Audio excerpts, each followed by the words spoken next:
Hello guys, இப்போ பாருங்கள் guys, இது free fire maximum free fire வச்சுருக்கேன் கைஸ்.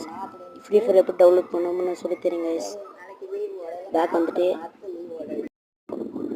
ஏகேன்னு ஒரு ஆப் இருக்கும், ஏபிகே ஃபேரோல், அது என்னமோ ஒரு ஆப், சரியான இது இல்லை, ஏபிகே ஃபேரோஃபுல், அது என்னமோ இது.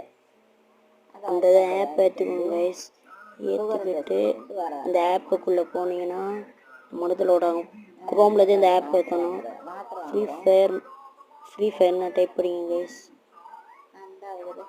ஃப்ரீ ஃபயர்னு டைப் பண்ணிங்க, அடிச்சிங்கன்னா உங்களுக்கு முதல்ல ஃப்ரீ ஃபயர்னு வந்திருக்கும். ஃப்ரீ ஃபயர் மேக்ஸ் ரெண்டு இதுவுமே வந்திருக்கும். பார்த்தீங்களா? நீங்கள் டெவலப் பண்ணி ஏற்றி வச்சுக்கோங்க. சும்மா அந்த பயத்து பார்க்கக்கூடாது.